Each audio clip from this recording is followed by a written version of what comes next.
Private vehicles is not a public place. Yes, you heard it right. ये supreme court का judgement है 16 अप्रैल 2021 का। Now the question comes in our mind कि अगर दो couple एक प्राइवेट व्हीकल में पब्लिक प्लेस में अगर रहते हैं, जिनको हम प्यार से डांसिंग कार बोलते हैं, तो क्या वो एक अपराध कहलाएगा और क्या पुलिस उस वजह से उनको हरास कर सकती है? ये क्वेश्चन बेस्ड है narcotic drugs psychotropic substances act 1985 के ऊपर। प्यार से इसको एनडीपीएस एक्ट बोलते हैं। केस लॉ का नाम है भुट्टा Singh and others versus state of Haryana. चाहे आप सीए के स्टूडेंट हो, चाहे आप सीएस के हो, चाहे आप सीएमए के हो, चाहे आप एलएलबी के हो, चाहे आप एलएलएम के हो, चाहे आप नेट के स्टूडेंट्स हो, अगर आपको लॉ से प्यार है, अगर आप लॉ का इंटरप्रिटेशन सीखना चाहते हो और लॉ का असली एप्लीकेशन, कोर्ट रूम का माहौल जानना चाहते हो, ये case one of the best example है कोर्ट रूम का माहौल जानने के लिए, इंटरप्रिटेशन स्किल्स जानने के लिए, एडवोकेसी स्किल्स जानने के लिए। बड़ा प्यारा केस है। केस 3 से 4 मिनट में कंक्लूड करने की कोशिश करूंगा। वीडियो में लास्ट तक बने रहना, बहुत मजा आएगा आपको इस केस लॉ में और आपको अल्टीमेटली इसका आंसर मिल जाएगा। ये केस का नाम जैसे कि मैंने आपको बताया भुट्टा Singh and others versus state of Haryana का केस है। ये 2002 का केस है जिसका डिसीजन 2021 16 अप्रैल को आया। क्या हुआ था इस केस के अंदर, क्यों ऐसा जजमेंट दिया गया कि प्राइवेट व्हीकल्स एक पब्लिक प्लेस नहीं है? ये सेक्शन 43 ऑफ एनडीपीएस एक्ट के एक्सप्लेनेशन में वैसे तो लिखा है, बट सुप्रीम कोर्ट ने इसको अफर्मेशन क्यों दी, क्या था केस लॉ के पीछे, ध्यान से सुनना। इस केस लॉ के अंदर 3 सेक्शन इन्वॉल्व है। एक सेक्शन 15 एनडीपीएस एक्ट का, एक सेक्शन 42, एक सेक्शन 43। सेक्शन 15 जो है वो बताता है कि पनिशमेंट कितनी मिलती है। तो मैं आपको बताता हूं इस केस लॉ में हुआ क्या था। भुट्टा सिंह अपने कुछ दोस्तों के साथ स्ट्रॉ पॉपी स्ट्रॉ बेच रहे थे। पॉपी स्ट्रॉ क्या होती है आप सिंपल से समझ के लीजिए, पॉपी स्ट्रॉ एक गांजा है, गांजे से ही बनता है वो। तो भुट्टा सिंह अपने कुछ दोस्तों के साथ एक कच्चे रास्ते में जीप में बैठ के पॉपी स्ट्रॉ बेच रहे थे, यानी कि गांजा बेच रहे थे। पुलिस ऑफिसर को इस बात की खबर लगती है। पुलिस ऑफिसर को जो खबर देने वाला होता है उसको बोलते हैं मुखबिर, जो सीक्रेट इंफॉर्मेशन देता है कि भाई वहां पे ऐसा कुछ हो रहा है। पुलिस ऑफिसर तुरंत उस जगह पर रेड मारता है। रेड मारने में वो लोग 4 साथी होते, एक साथी भाग जाता है, बाकी के लोग पकड़ा जाते हैं। बाकी के लोग पकड़ाने के बाद उनके ऊपर जब चार्जशीट होती है, चार्जशीट यानी कि उनके ऊपर कौन से सेक्शन लगाए गए, किस सेक्शन के तहत पुलिस ने उनके ऊपर कार्रवाई की, ये सारी चीज बनी और उनको ट्रायल कोर्ट में पेश किया गया। ट्रायल कोर्ट के अंदर उनको सेक्शन 15 के अंदर पॉपी स्ट्रॉ इलीगल तरीके से बेचने के लिए 10 साल रिगोरस इंप्रिजनमेंट दिया। रिगोरस इंप्रिजनमेंट का मतलब होता है पहाड़ पत्थरे कटवाएंगे, जैसे आपने पिक्चरों में कभी देखा होगा। 10 साल का और 1 लाख रुपए की फाइन, और अगर आपने इसका डिफॉल्ट किया तो ये रिगरस इंप्रिजनमेंट और बढ़ जाएगा। ये ट्रायल कोर्ट ने दिया था। ट्रायल कोर्ट को आप डिस्ट्रिक्ट कोर्ट नहीं बोलोगे, जब क्रिमिनल मामला होता है तो आप उनको सेशन कोर्ट बोलते हो। अब क्योंकि 10 साल की सजा सुनाई गई तो यहां से कार्रवाई शुरू हो जाती, बट कार्रवाई आगे बढ़ने के पहले मैं आपको 2 सेक्शन से और रूबरू करवाना चाहता हूं। Section number 42 of NDPS act and section number 43। 42 और 43 ध्यान से सुनो, मैं शॉर्ट में आपको क्रक्स बता रहा हूं, वैसे तो इसके इंटरप्रिटेशन बहुत खतरनाक है। सेक्शन 42 2 बात करता है कि आपके पास पावर है, पुलिस ऑफिसर और इवन जो पुलिस ऑफिसर के नीचे जो थानेदार होते हैं उनके पास भी पावर है कि आप बिना वारंट के अरेस्ट भी कर सकते हो और बिना वारंट के किसी जगह सर्च भी कर सकते हो और उन गुड्स को सीज भी कर सकते हो, अगर कोई चीज ऐसी ड्रग्स से रिलेटेड है जिसका इलीगल व्यापार हो रहा है। तो 42 जो है वो 2 बात करता है, जनरली और उसको एक एक्सेप्शन है। जनरली वो क्या बात करता है, जनरली ये है कि अगर आपको पता चलता है कि भाई कहीं ऐसी चीजें हो रही है तो आप उसकी एफआईआर लिखिए, अरेस्ट वारंट निकालिए और तुरंत उस जगह को सर्च करने जाइए, सामान सीज कर लीजिए और अरेस्ट भी कर लीजिए इंसान को। एक्सेप्शनल सिनारियो में ऐसा है कि मान लीजिए आप पुलिस स्टेशन में है ही नहीं, आप पेट्रोलिंग में हैं और आपको इंफॉर्मेशन मिल जाती है कि कोई फलाना व्यक्ति फलानी जगह में ड्रग्स बेच रहा है, गांजा बेच रहा है। अब आपके पास इतना समय नहीं है कि आप थाने जाए, एफआईआर करवाए, अरेस्ट वारंट निकाले और जाए। हो सकता है तब तक वो वहां से फरार हो जाए और हो सकता है वो सामान भी हट जाए। तो एक्सेप्शनल सिनारियो में आपको क्या करना है, जिस भी पुलिस ऑफिसर को इंफॉर्मेशन मिल रही है वो राइटिंग में रिकॉर्ड कर ले कि भाई मैं इस कारण की वजह से अरेस्ट वारंट नहीं निकाल रहा हूं कि वो भाग जाएगा, इसलिए मैं उसको पकड़ने के लिए जा रहा हूं। पुलिस वालों के पास एक अपनी खुद की डायरी होती है, एनी टाइम वो वहां पे रीजन रिकॉर्ड कर सकता है कि मैं क्यों अरेस्ट वारंट नहीं ले रहा हूं, और बिना अरेस्ट वारंट के सर्च करेगा कि क्या हो रहा है, कुछ सामान दिखा ऐसा इलीगल, सीज करेगा और जो बंदा बेच रहा था उसको अरेस्ट भी कर सकता है बिना अरेस्ट वारंट के।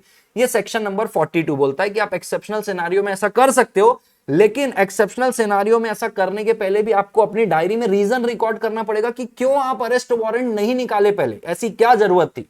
ये सेक्शन 42 बोलता है। सेक्शन 43 अपने को बोलता है यदि पब्लिक प्लेस में, पॉइंट टू बी नोटेड बेटा, पब्लिक प्लेस में power of seizure and arrest in public place, अगर पब्लिक प्लेस में ऐसा कुछ हो रहा है, कोई गांजा बेच रहा है, कोई इलीगल धंधा कर रहा है, तो आप पब्लिक प्लेस में जा सकते हो। अब पब्लिक प्लेस को डिफाइन किया गया था सेक्शन 43 के एक्सप्लेनेशन में कि पब्लिक प्लेस में पब्लिक कन्वेंस भी आएगी, यानी कि जो पब्लिक ट्रांसपोर्ट में ट्रक, बस, टेम्पो ये सब यूज होती है, होटल, शॉप और ऐसी कोई भी जगह जो पब्लिक के लिए एक्सेसिबल है और जो पब्लिक के यूज के लिए बनी है। तो अगर देखा जाएगा, अगर मैं आपको शॉर्ट में बताऊं तो 42 जो था वो था आप अरेस्ट कर सकते हो बिना वारंट के, और 43 था कि आप पब्लिक प्लेस में कर सकते हो। तो इसका मैं अगर हार्मोनाइजेशन निकालूं, आप अरेस्ट कर सकते हो विदाउट वारंट, किसी प्राइवेट प्लेस की बात कर रहा है, और ये पब्लिक प्लेस की बात कर रहा है, लेकिन वहां पे विदाउट वारंट की कोई बात नहीं की गई है। सुनना भी मेरी बात आगे। अब जैसे कि मैंने आपको बताया कि पॉइंट ऑफ डिस्कशन शुरू कहां से होता है, तो ट्रायल कोर्ट ने सेक्शन 15 के अंदर पनिशमेंट बताई है। ट्रायल कोर्ट ने 10 इयर्स का रीगरस इंप्रिजनमेंट दिया और 1 लाख रुपए का फाइन। ये 2002 की बात बता रहा हूं, 2002 में ऐसा हुआ था।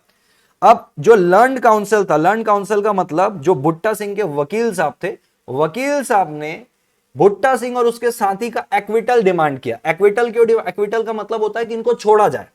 क्यों छोड़ा जाए? उनके वकील ने यह बताया, भुट्टा सिंह के वकील ने, कि भाई पुलिस वालों ने सेक्शन 42 का नॉन कंप्लायंस किया हुआ है। कि भाई सेक्शन 42 ये बोलता है कि भाई अगर आपको बिना अरेस्ट, बिना वारंट के भी अगर अरेस्ट करना है तो आपको पहले राइटिंग में रिकॉर्ड करने पड़ेंगे अपने कारण। आपने सेक्शन 42 का नॉन कंप्लायंस किया, आपने रिकॉर्ड ही नहीं किया रीजन। और 42 में यह भी बोला है कि अगर आप जब अरेस्ट वारंट भी निकालते हो अगर, तो आपको अपने इमीडिएट ऑफिसर को बताना है। अरेस्ट वारंट नहीं निकालते हो, राइटिंग में रीजन रिकॉर्ड कर लेते हो, फिर अरेस्ट करते हो, तो बाद में बताना है। ऐसा कुछ भी नहीं किया आपने। ऐसा किसका कहना था? वकील साहब का, जो भुट्टा सिंह के वकील थे, कि भाई 42 का नॉन कंप्लायंस किया गया है। बराबर है क्या? तो ट्रायल कोर्ट ने तो इनको 10 साल की सजा सुना दी। अब ये जो लर्न काउंसिल है, ये कहां गए थे? ये हाई कोर्ट गए थे अपील करने के लिए, और अपील के वक्त उन्होंने ये बोला कि 42 का पालन ही नहीं किया गया ढंग से। किस वजह से बिना अरेस्ट वारंट के एड्रेस किया गया, ये राइटिंग में रिकॉर्ड किया ही नहीं पुलिस भाई साहब ने। ठीक है, हाई कोर्ट का कहना यह था, हाई कोर्ट का कहना यह था, हाई कोर्ट ने इनकी बात नहीं सुनी, उनको ओवर रूल्ड किया। हाई कोर्ट का कहना यह था कि भाई जो सेक्शन 43 है, सेक्शन 42 था, एक 43 था, तो बोले 42 तो लगता ही नहीं आपके केस में। जो आप बोल रहे हो कि नॉन कंप्लायंस हुआ, 42 तो आपके केस में लगता ही नहीं। आपके केस में तो क्या लगता है? 43। क्योंकि ये लोग पब्लिक प्लेस में अपनी जीप के अंदर गांजा बेच रहे थे, तो वो पब्लिक प्लेस ही हो गई। तो सेक्शन 42 की तो बात ही नहीं आती इसमें, तो सेक्शन 43 लगेगा, क्योंकि ये लोग पब्लिक प्लेस में बेच रहे थे, कच्चे रास्ते में, वो पब्लिक वाला रास्ता था। तो आपके ऊपर सेक्शन 43 लगता है। सेक्शन 42 के नॉन कंप्लायंस की तो बात ही नहीं आती है। खत्म करो। और हाई कोर्ट ने भी कंफर्म कर दिया कि इनको 10 साल की जेल होगी और 1 लाख रुपए का जुर्माना लगेगा। अब ये भाई साहब लोग सुप्रीम कोर्ट तक गए। अब सुप्रीम कोर्ट ने यहां पे हाई कोर्ट के डिसीजन को सेट असाइड कर दिया, क्वैश कर दिया। बोले भाई आप गलत हो। आप पढ़िए सेक्शन 43 का एक्सप्लेनेशन पढ़िए। 43 में पब्लिक प्लेस में बोला है कि पब्लिक कन्वेंस होना चाहिए। भुट्टा सिंह जिस जीप में अपने साथियों के साथ पॉपी स्ट्रॉ बेच रहा था, वो जीप प्राइवेट जीप थी। वो उनमें से किसी साथियों के नाम की जीप थी। रजिस्ट्रेशन सर्टिफिकेट भी कोर्ट के पास दिखाया गया है। मेरे पास पूरा ऑर्डर अभी आपको मैं रेफर कराऊंगा। रजिस्ट्रेशन सर्टिफिकेट भी कोर्ट के पास दिखाया गया कि देखो ये प्राइवेट व्हीकल है। पब्लिक प्लेस के अंदर पब्लिक कन्वेंस आती है। पब्लिक कन्वेंस यानी कि बस, ऑटो, टेम्पो, उबर, ओला, ये तो उनकी प्राइवेट जीप थी। उसका रजिस्ट्रेशन सर्टिफिकेट तक दिखाया गया कि वो पब्लिक कन्वेंस नहीं था। रास्ता जो था वो पब्लिक प्लेस था, लेकिन वो अपनी प्राइवेट व्हीकल में थे। तो जब वो प्राइवेट व्हीकल में, भले पब्लिक रास्ते में हो, वो प्राइवेट गाड़ी है, तो वो पब्लिक प्लेस नहीं कहलाएगी। ऐसा सुप्रीम कोर्ट का कहना है, as per explanation given in section 43। तो वो पब्लिक प्लेस नहीं कहलाएगी, तो वहां पे 43 नहीं लगेगा, वहां पे 42 लगेगा। और आप लोगों ने 42 का सरासर नॉन कंप्लायंस किया है। और भुट्टा सिंह के वकील ने यही बोला था कि उनकी पुलिस वालों ने 42 का बिल्कुल नॉन कंप्लायंस किया, जो कि इम्परमिसेबल है। 2-3 केस लॉ का रेफरेंस दिया जहां पे 42 का नॉन कंप्लायंस इम्परमिसेबल है, परमिटेड ही नहीं है, 42 का नॉन कंप्लायंस कर ही नहीं सकते। 42 में बोल रहा है बिना अरेस्ट वारंट के एड्रेस करना, तो आपको राइटिंग में रिकॉर्ड करना है कि क्यों आप अरेस्ट का वारंट नहीं निकाल रहे हैं। तो 43 तो तब लगेगा जब उनकी गाड़ी पब्लिक कन्वेंस होती, वो टेम्पो, ऑटो, बस, उबर, ओला जो पब्लिक के लिए है। ये तो उनकी प्राइवेट जीप थी जिसमें वो बेच रहे थे, वो प्राइवेट गाड़ी है, वो पब्लिक प्लेस में नहीं आएगी, इवन दो वो पब्लिक के रास्ते में। और यहां पे 43 नहीं, यहां पे 42 लगता। आपने 42 का तो कुछ भी नहीं किया, आपने सरासर नॉन कंप्लायंस किया। और यहां पे सुप्रीम कोर्ट ने 2002 को जो ट्रायल कोर्ट ने 10 साल की सजा सुनाई थी, बोला कि आपने इनके ऊपर नॉन कंप्लायंस की वजह से गलत चार्ज लगाए हैं, उनको बाइज्जत बरी कर दिया गया। बोले इनके अलावा इनके ऊपर और कोई ऑफेंस है तो रोका जाए, नहीं इनको बाइज्जत तुरंत बरी किया जाए। तो बेटा देखो ऐसा है, कानून सबूत मांगता है और कानून अंधा है। इवन तो देखो वो पकड़ाए भी थे रेड में, बट फिर भी क्योंकि उनके ऊपर गलत धाराएं लगाई गई, गलत सेक्शन लगाया गया, उनके ऊपर गलत सेक्शन लगाया गया, तो सुप्रीम कोर्ट ने उनको रिहा कर दिया, एकदम बरी। 2002 का केस 2021 में वो फुर्सत हुए। और देखो ये कैसे साबित हुआ कि उनने रिकॉर्ड कुछ भी नहीं किया था, उनने कुछ भी रिकॉर्ड नहीं किया था। ये देखो, ये उस इंस्पेक्टर साहब के स्टेटमेंट है कि I did not record the secret information in writing, wireless in my jeep was out of order. जो मेरे पास जीप थी उसका जो वायरलेस था आउट ऑफ ऑर्डर था, मैं किसी को ऑफिसर को बता भी नहीं पाया, मैंने कोई सर्च वारंट नहीं निकाला, और मैंने कोई ग्राउंड कि मैं क्यों सर्च वारंट नहीं निकाल रहा हूं ये भी नहीं किया। ये मैंने उनको अरेस्ट करने के बाद रिकॉर्ड किया, ये खुद ही बोल दिए थे। क्यों? इनको लगा था कि भाई वो तो पब्लिक प्लेस है, उसमें तो 43 लगेगा, 42 लगेगा नहीं, जबकि लग रहा 42 था। गलत सेक्शन लगवाने की वजह से वो सारे के सारे बाइज्जत बरी हो गए। ये केस लॉ का पूरा अगर आपको डिटेल जानना होगा, मैं तो पढ़ के बैठा हूं, मैं डिस्क्रिप्शन में इसकी लिंक डाल दूंगा, आप इसको डाउनलोड कर सकते हैं। Now the question comes in our mind कि भाई क्या अब जो पब्लिक प्लेस में कपल अपनी एक प्राइवेट गाड़ी में रहते हैं, क्या आप उसको पब्लिक प्लेस मानेंगे? Answer is no, answer is सरासर नो। सो आई होप ये केस लॉ आपको बहुत ज्यादा इंटरेस्टिंग लगा होगा। मुझे बहुत ज्यादा ये इंटरेस्टिंग लगा, मैं ऐसे केस लॉ पढ़ते रहता हूं। अगर आपको भी ये केस लॉ अच्छा लगा और आप चाहते हैं ऐसे ही मैं आपको अपडेट करते रहूं, ऐसे ही इंटरप्रिटेशन स्किल आपकी बढ़ाते रहूं, तो do subscribe the channel, click the bell icon, and मेरे को कमेंट बॉक्स में बताइए कि वीडियो कैसा लगा और आगे भी मैं ऐसी वीडियो बनाऊं क्या।